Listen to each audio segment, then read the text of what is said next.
আজকের নাটক Arthur Conan ডয়েলের কাহিনী অবলম্বনে রক্ত সমীক্ষা। বেতার নাট্যরূপ আল আমিন শেখ। প্রযোজনা মাহবুবুর রহমান। নাট্যানুষ্ঠান রক্ত সমীক্ষা।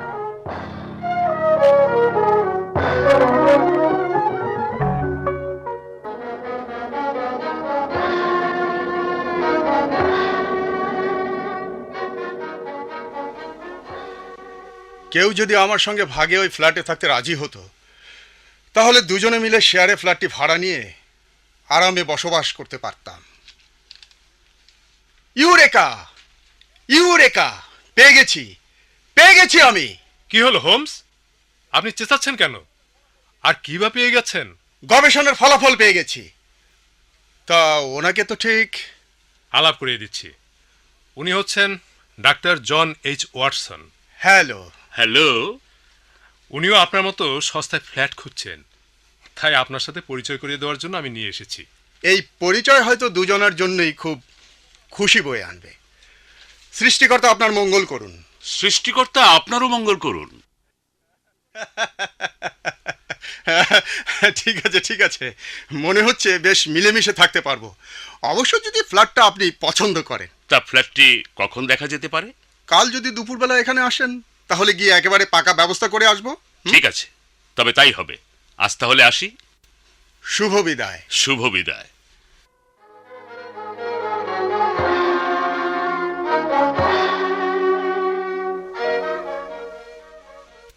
পরদিন যথাসময়ে দুজনে গিয়ে 221 বেকার স্ট্রিটের ফ্ল্যাটটি দেখে এলাম। দুটো শোবার ঘর আর বড় একটা বসবার ঘর। বড় বড় দুটো জানলা দিয়ে প্রচুর আলো আসছে। দেখে অপছন্দ হওয়ার মতো কোনো কারণ নেই, আর ভাড়া যা শুনলাম তাতে পুষিয়ে যাবে। তাই সঙ্গে সঙ্গে কথাবার্তা পাকা করে ফিরে এলাম। এবং আমি সেই দিনই নতুন বাড়িতে এলাম। হোমস এলেন পরদিন সকালে। একত্রে থাকার ব্যাপারে কোনো রকম অসুবিধাই হচ্ছিল না। হোমসের অভ্যেস বেশ নিয়ন্ত্রিত। রাত 10টার মধ্যেই শুয়ে পড়েন এবং সকালে আমার আগেই জেগে উঠে নাস্তা সেরে বেরিয়ে পড়েন। হোমস ডাক্তারের ছাত্র নন। বিজ্ঞানের কোনো বিষয়েও তিনি কোনো পাঠ গ্রহণ করছেন না যে ডক্টরেট ডিগ্রি লাভ করবেন। কোনো কোনো বিষয়ে তার যেমন জ্ঞান অসাধারণ, আবার কোনো কোনো বিষয়ে তার অজ্ঞানতাও অবাক হবার মতো। খবরটা আমি জানতাম না জেনে তুমি অবাক হচ্ছ দেখছি। হ্যাঁ, তা জানলাম তো, এবার ভুলে যেতে চেষ্টা করব। হ্যাঁ, সে কি কথা? হ্যাঁ, দেখো, মানুষের মগজ একটা ছোটখাটো ঘরের মতো। সেই ঘর পছন্দ মতো জিনিস দিয়ে আমরা ভর্তি করি। যারা নির্বোধ তারা যা পায় তাই দিয়ে তাদের মগজ ভর্তি করে রাখে। এর ফলে শেষ পর্যন্ত অনেক গুরুত্বপূর্ণ বস্তুরই সেখানে জায়গা হয় না। আচ্ছা। কিন্তু যে বুদ্ধিমান, সে মগজে কিছু নেওয়ার আগে তার গুরুত্ব যাচাই করে নেয়। কাজে লাগবে না এমন কোনো বস্তুকে স্থান দেয় না মগজে, এবং যেগুলোকে স্থান দেয় যত্ন সহকারে গুছিয়ে রাখে সেগুলোকে। এমন এক সময় শেষ পর্যন্ত আসতে পারে যখন কোনো বিশেষ প্রয়োজনীয় বস্তুকে জায়গা দিতে হলে কোনো জিনিসকে ভুলে যেতে হয়। তা না হয় হলো, কিন্তু তাই বলে সৌরজগৎ? তাতে কি যায় আসে? সূর্যের চারিদিকে না ঘুরে আমরা যদি চাঁদের চারিদিকে ঘুরতাম, তাতেই বা আমার কাজের কি অসুবিধা হতো?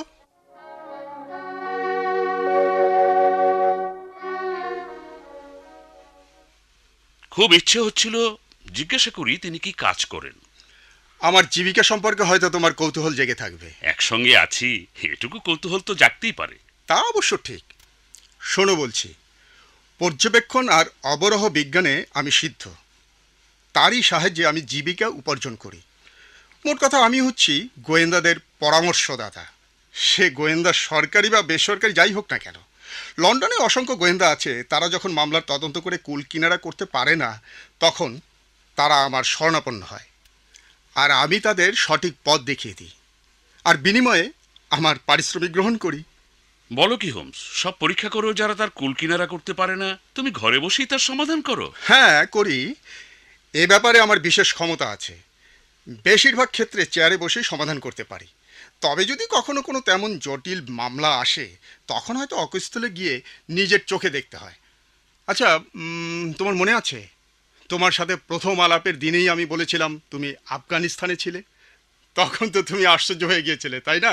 নিশ্চয়ই খবরটা শুনেছিলে। আরে না না না, এ সম্ভব হয়েছিল অনেক দিনের অভ্যাসের ফলে। কিরকম? যুক্তিগুলো খুব তাড়াতাড়ি আমার মাথায় খেলে যায়, এবং ধাপগুলো যে ঠিক পরপর মনে আসে তাও নয়, যদিও ধাপগুলো থাকেই। এক্ষেত্রে সেগুলো হলো হাবভাব ডাক্তারের মতো, চালচলন সৈনিক সুলভ। অতএব সামরিক বিভাগের ডাক্তার, মুখের ময়লাটে রং থেকে বুঝতে পারলাম কোনো গ্রীষ্মপ্রধান দেশে ছিলে, এবং কবজির রং দেখে বুঝলাম ভদ্রলোক সাদা চামড়ার মানুষ। অনেক যে কষ্ট পেয়েছো তা মুখের অভিব্যক্তিতে স্পষ্ট, এবং আঘাতের ফলে বাম হাতটা প্রায় অবশ। কোন গ্রাম দেশে সামরিক বিভাগের ডাক্তারের এমন দুরবস্থা হতে পারে? নিশ্চয়ই আফগানিস্তানে। এতগুলো ধাপ, কিন্তু সিদ্ধান্তে আসতে আমার এক মুহূর্ত সময় লাগেনি। দাঁড়াও, তোমাকে একটি জিনিস দেখাই।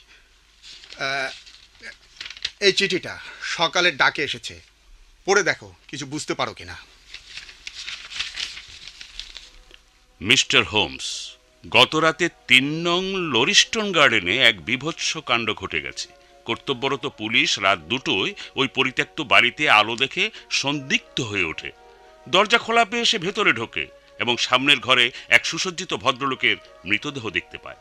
তার পকেটে কয়েকটা কার্ড ছিল, তাতে লেখা এঙ্ক জে ড্রেবার, ক্লিভল্যান্ড, ওহিও, যুক্তরাষ্ট্র। মৃত্যুর কারণ জানা যায়নি এবং কোনো কিছুই চুরি যায়নি। ঘরে রক্তের চিহ্ন থাকলেও মৃতদেহে আঘাতের কোনো চিহ্ন নেই। ব্যাপারটা হেয়ালির মতো লাগছে। দুপুরের মধ্যে এলে দেখা হবে।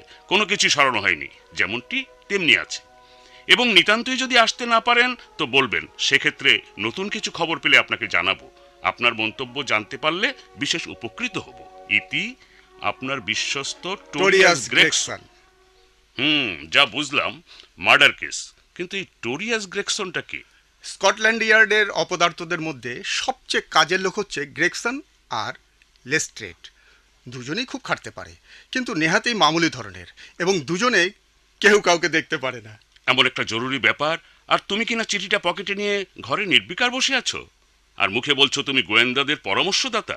ঠিকই তো বলেছি। তাহলে কি ঘরে বসে থাকলে চলবে? এক্ষুনি কি একবার স্পটে যাওয়া দরকার নয়? গাড়ি ডাকি কেমন? তা বলছো যখন, তখন চলো, যাওয়াই যাক। তৈরি হয়ে না তাহলে? আমিও যাব বলছো? চলো না, তেমন কোনো কাজ তো নেই হাতে।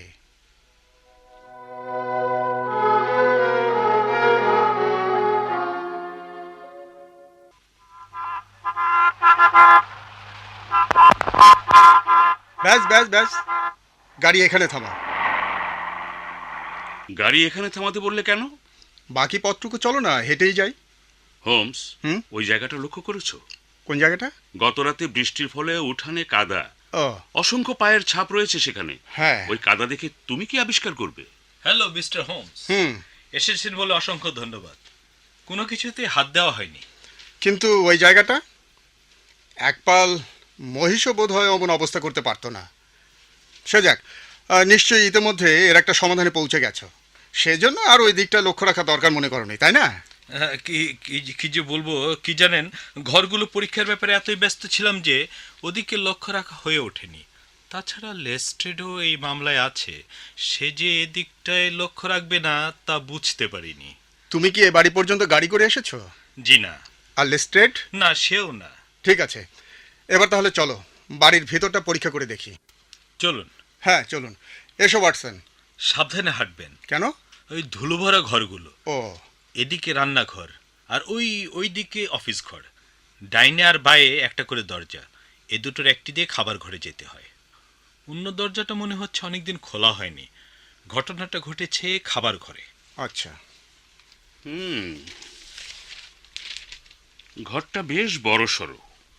আসবাবপত্র তো দেখছি তেমন কিছুই নেই। ঘরের এক কর্নারে একটা লাল মোমবাতি জ্বলছে। ঘরটিতে দেখছি একটি মাত্র জানালা, আর সেটি অত্যন্ত নোংরা হওয়ায় দিনের আলো ঠিকমতো আসতে পারছে না। মৃতের দেহ চিত হয়ে রয়েছে, তার চোখ ছাদের দিকে ফেরানো। বয়স 43 কি 44। এমন জটিল মামলা আর কখনো আমার হাতে আসেনি মিস্টার হোমস। দেখবেন এই মামলা প্রচুর ঝড় তুলবে। কোনো সূত্র পেয়েছো নাকি? জি না, কোনো কিলকুনারাই তো দেখতে পাচ্ছি না। দাঁড়াও দাঁড়াও, ডেড বডিটা ভালো করে দেখতে হয়। চারিদিকে রক্ত ছড়ানো, অথচ শরীরে কোনো ক্ষতচিহ্ন নেই। হ্যাঁ, সেটাই তো আরো ভাবনায় ফেলেছি। রক্ত আছে, কিন্তু কোনো ক্ষতচিহ্ন নেই। একবার বুঝে দেখুন তো মিস্টার হোমস। বুঝলাম, রক্ত অন্য কোনো ব্যক্তির। আর যদি খুনই হয়ে থাকে, তাহলে খুনেরই হবে নিশ্চয়ই। আচ্ছা, ডেড বডি কি একটু সরানো হয়েছে? কেবল পরীক্ষার জন্য যেটুকু দরকার তার বেশি সরানো হয়নি। ওকে ওকে, আর তাহলে কিছু দেখার নেই। এবার ডেড বডি মর্গে পাঠাতে পারো, যাও। এটা কি বললো? আংটি? নিশ্চয়ই কোনো মহিলা এসেছিল। দেখো, এটা একটি বিয়ের আংটি, দেখেছো? এমনিতেই কোনো কুল কিনারা খুঁজে পাচ্ছি না, তার উপর আবার আংটি। এখন তো মনে হচ্ছে মামলাটা আরো জটিল হয়ে উঠল।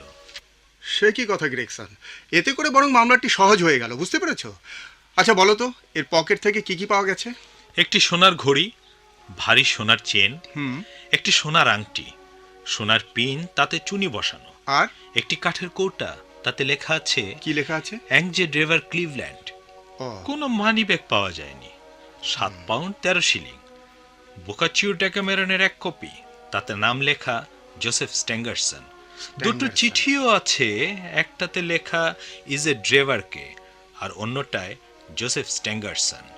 ঠিকানা আমেরিকান এক্সচেঞ্জ ট্রেন্ড, তাতে নির্দেশ আছে এসে নিয়ে যাবে। চিঠি দুটি এসেছে সুইন স্টিমশিপ কোম্পানি থেকে, আচ্ছা। তাতে লেখা আছে জাহাজ লিভারপুল থেকে ছাড়বে। এই জোসেফ স্ট্যাঙ্গারসন সম্বন্ধে কি কোনো খোঁজ করেছো? জি হ্যাঁ, তাছাড়া প্রত্যেক কাগজে বিজ্ঞাপনও দিয়েছি, আর একজনকে পাঠিয়েছি আমেরিকান এক্সচেঞ্জেও। ক্লিভল্যান্ডে কাউকে পাঠিয়েছো? না, তবে আজ সকালে টেলিগ্রাম করেছি। কি লিখেছো সেই টেলিগ্রামে? ঘটনার বিবরণ দিয়ে লিখেছি প্রয়োজনীয় খবর পাঠাতে, আর জোসেফ স্ট্যাঙ্গারসন সম্বন্ধে জানতে চেয়েছি। জানো গ্রেগসন, এমন একটা জিনিস আমি এতক্ষণ ধরে আবিষ্কার করেছি যা আমাকে ছাড়া আর কারো চোখে পড়তো না। তাই বুঝি? আসুন, দাঁড়ান ওখানে, আর সামনে আসবেন না। আমি একটি দিয়াশলাই কাঠি জেলে নিই। এই দেখুন, দেয়ালে কি লেখা? দেয়ালে রক্তের অক্ষরে লেখা RACHE। কি বুঝছেন? ঘরের সবচেয়ে অন্ধকার কোণ বলে এটা কারো চোখে পড়েনি। আর এই জায়গাটাও যে দেখা দরকার তাও কারো মনে হয়নি। খুনি নিজের রক্তে এটা লেখা। সে পুরুষ হোক বা নারী হোক, রক্তটা কিভাবে গড়িয়ে পড়ছে লক্ষ্য করুন। বোঝাই যাচ্ছে ব্যাপারটা আত্মহত্যা নয়। এত দূরে এখানে লেখার কারণ ওই যে মোমবাতিটা রয়েছে, ওটা তখন জ্বলছিল। তা না হয় হলো, কিন্তু এ থেকে কি বুঝলে? বুঝলাম যে ও র্যাসেল কথাটা লিখতে যাচ্ছিল, কিন্তু বাধা পাওয়ায় লেখাটা শেষ করতে পারিনি। শেষ পর্যন্ত নিশ্চয়ই দেখা যাবে যে র্যাসেল নামে কোনো মেয়ে এর মধ্যে আছে। আপনি হাসছেন মিস্টার হোমস, তা হাসুন, কিন্তু শেষ পর্যন্ত দেখবেন পুলিশই ঠিক করেছে। ক্ষমা করো ভাই, ক্ষমা করো। সত্যি আমার ওভাবে হেসে ওঠা ঠিক হয়নি। হ্যাঁ, এই আবিষ্কারের পুরো কৃতিত্বই তোমার, এবং অন্য যে লোকটি গত রাতের ব্যাপারে জড়িত ছিল এটা তারই কাজ। চলো চলো, এবার ঘরটা পরীক্ষা করে দেখি। হ্যাঁ, এসো।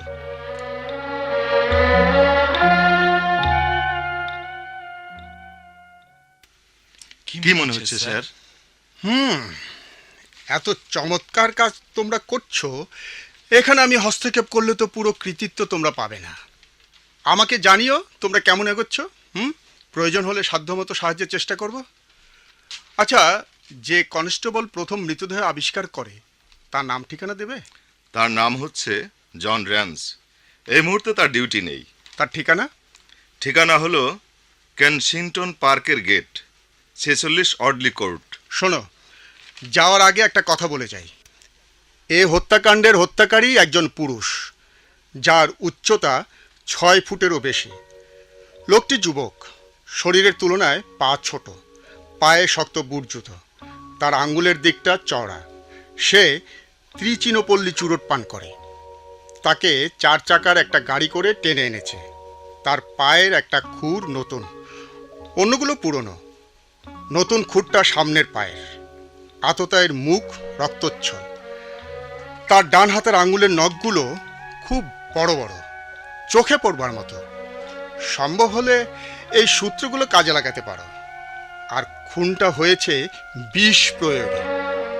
আর একটা কথা, RACHE, রাখে, কথাটা জার্মান। তার অর্থ হলো প্রতিশোধ। সুতরাং র্যাচেল নামে কোনো মহিলার খোঁজ করে সময় নষ্ট করার প্রয়োজন নেই। চলো ওয়াটসন, আমরা এবার যাই। হ্যাঁ, চলো যাই।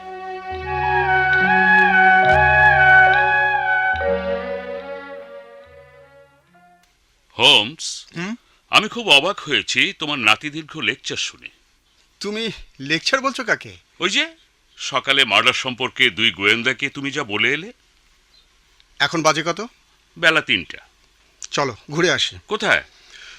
তুমি যে বললে লেকচার, তাই সরাসরি আসল লোকের মুখে খবরটা শোনাই ভালো।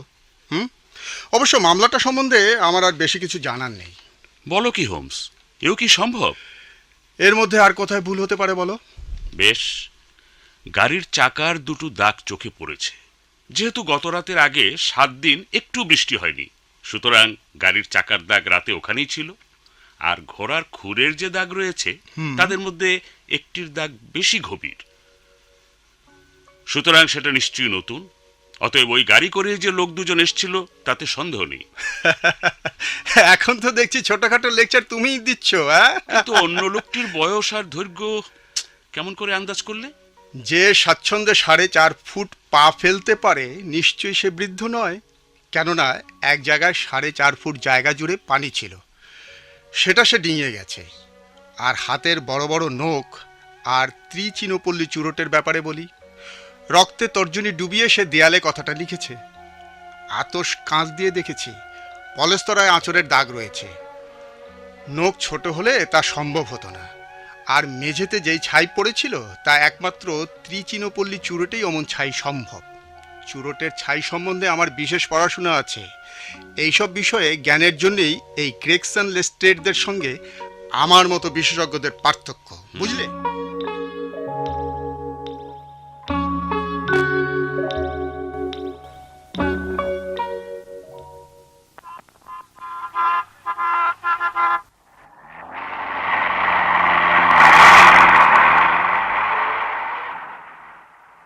হোমস, কতক্ষণ বসে থাকবে? লোকটা ঘুমোচ্ছে শুনলে না? আহা, ঘুম থেকে উঠুক, ততক্ষণ বসি। কারো প্রতীক্ষায় বসে থাকা যে কি বিরক্তিকর। গুড নুন। আমি তো অফিসে রিপোর্ট করেই এসেছি। সে কথা আমরা জানি, কিন্তু তাহলেও আবার ঘটনাটা সরাসরি তোমার মুখে শুনতে চাই। বিনিময়ে তুমি এই 8 পাউন্ডের এই স্বর্ণ মুদ্রাটি পাবে। বেশ, বলছি। আমার পাহারার সময় ছিল রাত 10টা থেকে ভোর 6টা পর্যন্ত। রাত 1টার দিকে বৃষ্টি শুরু হলো। আমি ঠিক মতো টহল দিচ্ছি। রাত 2টোর দিকে ব্রিক্সটন রোডের দিকে ঘুরে আসতে গিয়ে দেখি ওই বাড়ির জানালা দিয়ে আলো দেখা যাচ্ছে। আচ্ছা, তখন রাস্তায় কি কোনো লোকজনই ছিল না? জি না। আমি তখন সাহস করে ওই বাড়ির দরজা ঠেলে ভেতরে গেলাম। যে ঘরে আলো জ্বলছিল সেখানে গেলাম। গিয়ে সে আলোতে দেখলাম। জানি কি দেখলে। ঘরে কয়েকবার পায়চারি করলে, মৃতের কাছে হাঁটু গেড়ে বসলে, তারপর উঠে গেলে রান্নাঘরে, আর তারপর... আরে, আপনি তখন কোথায় লুকিয়েছিলেন? আপনি তো দেখছি আমার চেয়েও বেশি জানেন। আমি হচ্ছি গোয়েন্দাদের পরামর্শদাতা শার্লক হোমস। আচ্ছা, তারপর তুমি নিশ্চয়ই বাড়ি থেকে বেরিয়ে এলে। রাস্তায় কি তখন কোনো লোক ছিল? জি, মানে রাস্তায় এক মাতাল ছাড়া আর কাউকে চোখে পড়েনি। আর মাতালটিরও তখন সোজা হয়ে দাঁড়াবার অবস্থা ছিল না। তার সম্পর্কে একটু বলো তো। এই যেমন তার পরনের জামা কাপড় বা তার মুখটা কি ভালো করে লক্ষ্য করেছিলে? জি হ্যাঁ। লোকটা লম্বা, তার মুখ রক্তবর্ণ, আর মুখের নিচের দিকটা ঢাকা ছিল। তারপর কি কোনো গাড়ি দেখতে পেয়েছিলে বা গাড়ির আওয়াজ পেয়েছিলে? জি না। এই নাও তোমার বকশিশ। ধন্যবাদ। জানো, সেই লোকটিকেই আমরা খুঁজছি। এই রহস্যের চাবিকাঠি তার হাতে। চলে এসো ওয়াটসন। আমি কিন্তু কিছুই বুঝতে পারছি না কেন লোকটা আবার ফিরে এসেছিল।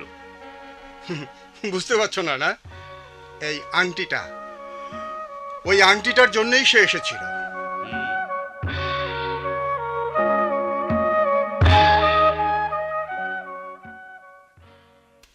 দেখো দেখো, তোমার মামলাটির সম্পর্কে পত্রিকায় খবর বের হয়েছে। এত বড় একটা মামলা পত্রিকায় না উঠে কি আর পারে? যে অপদার্থ দুটো মামলাটা হ্যান্ডেল করছে, তাতে করে মামলাটা ওরা বেশ ঘোরালো করে ছাড়বে। যদি তাই হয় তবে তুমি আছো কি করতে? তুমি না নিজেকে গোয়েন্দাদের পরামর্শদাতা বলে জাহির করো? সবই ঠিক আছে ওয়াটসন। আসতে পারি? আরে তোমরা এসো এসো। তা কি খবর লেস্ট্রেড? ভোর 6টার দিকে জোসেফ স্ট্যাঙ্গারসন একটি প্রাইভেট হোটেলে মারা গেছে। স্ট্যাঙ্গারসনও মারা গেল? মামলাটা তাহলে বেশ জটিল হয়ে উঠল। আচ্ছা, ব্যাপারটা খুলে বলো তো। আমার মনে হয়েছিল ড্রেভার স্ট্যাঙ্গারসনের হাতে মারা পড়েছে এবং সেই জন্যই স্ট্যাঙ্গারসনের পিছু নেই। ইউস্টন স্টেশনে ওদের দুজনকে 3 তারিখ সন্ধে 8:30টায় দেখা যায় এবং পরবর্তীতে মৃত ড্রেভারকে দেখতে পাই ব্রিক্সটন রোডে। ও, প্রশ্ন হলো এই সময়টা সে কোথায় কি করেছিল। কাল সারা সন্ধে খোঁজ করেও কিছুই জানতে পারিনি। আচ্ছা। আজ খুব ভোরে সকালে উঠে আবার তার খোঁজে বেরোই, আর বেলা 1টার সময় লিটন জর্জ স্ট্রিটের একটি প্রাইভেট হোটেলে গিয়ে জানতে পারি তিনি সেখানে থাকেন। ওরা বলল 2 দিন ধরে উনি একজনের অপেক্ষায় রয়েছেন। আপনি নিশ্চয়ই তিনি। বললাম আচ্ছা, গিয়ে দেখা করছি। মনে হলো হঠাৎ গিয়ে যদি পৌঁছি হয়তো ঘাবড়ে গিয়ে কিছু বলে ফেলতে পারে। ঘরটা 3 তলায়। দেখিয়ে দিয়ে লোকটা চলে গেল। এমন সময় যা দেখলাম তাতে আমার শরীর যেন অসাড় হয়ে গেল। রক্তের একটা স্রোত দরজার তলা দিয়ে এঁকে বেঁকে বেরিয়ে এসে এক জায়গায় জমা হচ্ছে। একটা চিৎকার আমার মুখ দিয়ে বেরিয়ে এসেছিল। তা শুনে লোকটা ফিরে এলো। দুজনের চাপে সহজেই দরজাটা খুলে গেল। ঘরের জানালা খোলা ছিল। নাইট ড্রেস পরা এক ব্যক্তির মৃতদেহ পড়ে রয়েছে। ও, অনেকক্ষণ হলো তার মৃত্যু হয়েছে, কারণ শরীর ঠান্ডা শক্ত। আচ্ছা আচ্ছা। লোকটিকে এল্ট দিতেই আমার সঙ্গীতাকে স্ট্যাঙ্গারসন বলে চিনতে পারল। বুকের বাঁ দিকে এক গভীর ক্ষতের ফলে তার হয়েছে। কিন্তু তার চেয়েও আশ্চর্য ব্যাপার হলো RACHE রাখে কথাটা রক্তের অক্ষরে লেখা, তাই না? ঠিক আন্দাজ করেছেন। এবং একটি ছেলে দেখেছিল যে মইটা মাটিতে শোয়ানো ছিল সেটা 3 তলার জানালার লাগানো, আর জানালাটা খোলা। একটু এগিয়ে গিয়ে সে তারপর পিছন ফিরে তাকিয়ে দেখে একজন লোক নেমে আসছে সে মই বেয়ে। ছেলেটি ভেবেছিল কোনো কাজের লোক হয়তো হবে। লোকটির মুখে রক্তের আভাস খুব বেশি। হত্যার পরেও লোকটা কিছুক্ষণ সেখানে ছিল, কারণ নেমে এসে বেসিনে সে ছুরি ধুয়েছিল। সেখানে তখনও রক্তের চিহ্ন ছিল। আচ্ছা, লোকটির সম্বন্ধে কি সেই ঘরে আর কিছু নিদর্শন পেয়েছিলে যা থেকে হত্যাকারী সম্বন্ধে কিছু সূত্র মিলতে পারে? না, ড্রেভারের মানিব্যাগটা অবশ্য ওখানে পাওয়া গিয়েছিল, কিন্তু তা অস্বাভাবিক নয়, কারণ টাকা পয়সা স্ট্যাঙ্গারসনের কাছেই থাকতো। সেই মানিব্যাগে 80 পাউন্ড ছিল। সুতরাং এই 2 হত্যাকাণ্ডের উদ্দেশ্য আর যাই হোক চুরি নয়। একটা বই পড়তে পড়তে তিনি ঘুমিয়ে পড়েছিলেন, সেটা বিছানার উপর পড়েছিল। আর চেয়ারের উপর একটা ধূমপানের পাইপ পড়েছিল। 1 গ্লাস পানি টেবিলে ছিল, আর জানালার উপর একটা কৌটায় 2টি ট্যাবলেট ছিল। ব্যাস ব্যাস, এইটুকুই জানবার বাকি ছিল। সমস্ত ঘটনাই এখন আমার নখদর্পণে, কেবলমাত্র খুঁটিনাটি কয়েকটা ঘটনা বাদ দিলে। একটা প্রমাণ দেখাবো? বের করো ট্যাবলেট 2টি। এই যে, আর এই মানিব্যাগ, আর এই ট্যাবলেট 2টি। যদিও এ দুটির যে কোনো রকম গুরুত্ব আছে তা আমার মনে হয়নি। দেখো তো ওয়াটসন, তুমি তো ডাক্তার, এই ট্যাবলেট 2টি সম্পর্কে কিছু বলতে পারো কিনা?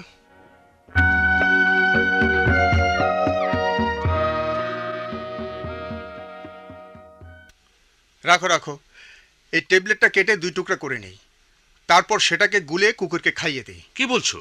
ঠিকই বলছি। এই দেখো, ধরো আমার সাথে। হোমস, কুকুরটা ঢলে পড়ে যাচ্ছে। হ্যাঁ, কাজ হয়েছে। ট্যাবলেট 2টির একটি বিষের ট্যাবলেট, অন্যটি নয়। মিস্টার হোমস, আপনি অত্যন্ত বুদ্ধিমান, সন্দেহ নেই। এবার সরাসরি বলুন, এ মামলা সম্পর্কে আপনি কতটা জেনেছেন? হত্যাকারীর নাম কি জানতে পেরেছেন? হ্যাঁ, হত্যাকারীর নাম আমি জানি, কিন্তু শুধু নাম জানাই তো যথেষ্ট নয়। তাকে গ্রেপ্তার করা তার থেকে অনেক বেশি কঠিন। তবে আশা করছি কিছুক্ষণের মধ্যেই তাও সম্ভব হবে, এবং সেই রকমই ব্যবস্থা করছি। তবে অত্যন্ত সতর্ক থাকা দরকার, কারণ সে অত্যন্ত ধূর্ত এবং সম্পূর্ণ মরিয়া। লক্ষ্য রাখা দরকার যাতে সে বিন্দুমাত্র সন্দেহ করতে না পারে। Yes, coming. স্যার, গাড়িটা এসেছে, নিচে দাঁড়িয়ে আছে। বাহ, চমৎকার। লেস্ট্রেড, দেখো তো এই হাত করাটা, হ্যাঁ, এই ধরনের হাত করা তোমরা ব্যবহার করো না কেন? হ্যাঁ, দেখো এর স্প্রিংটা কি চমৎকার কাজ করে। আমাদের পুরনো হাত করাই যথেষ্ট, যদি জানতে পারি কার হাতে লাগাতে হবে। সে কথা অবশ্য ঠিক। আচ্ছা উইগেন্স, গারোয়ানকে ডাকো, বাক্সটা নিয়ে যাবে। গারোয়ান, কোথাও যাচ্ছ নাকি হোমস? হ্যাঁ মানে স্যার, কি নিয়ে যেতে হবে? বকলেসটা লাগিয়ে দেবে গারোয়ান, আমি লাগাতে পারছি না। এ, আপনি সরে বসুন, হ্যাঁ। আমি চেষ্টা করে দেখছি। উপস্থিত সকলে, এনকে ড্রেবার আর জোসেফ স্ট্যাঙ্গারসনের হত্যাকারী মিস্টার জেফারসন হোপের সঙ্গে আপনাদের আলাপ করিয়ে দিচ্ছি। জেফারসন হোপ, আমার সঙ্গে জোরাজোরি করে কোনো লাভ নেই। তুমি না বুঝে শিকারীর ফাঁদে পা দিয়েছো। লেস্ট্রেড, গ্রেগসন, ধরো একে গ্রেপ্তার করো। Yes, sir. চলো ওর গাড়ি করেই স্কটল্যান্ড ইয়ার্ডে যাই। আর হ্যাঁ, এখন তোমরা যা খুশি প্রশ্ন করতে পারো। আমি তোমাকে সেলিউট জানাই শার্লক হোমস, তোমার বিচক্ষণতার জন্য। ধন্যবাদ।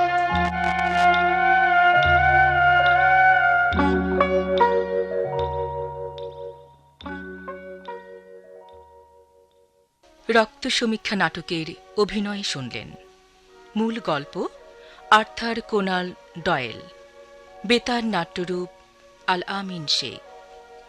বিভিন্ন ভূমিকায় ছিলেন doctor John H Watson, Khondokar Irfan Uddin, Stamford Tapas Sarkar, Tobias Jamilur Rahman Shakha, Lestrade Mohammad Abdur Rahim, Wiggins Foyez Ahmed.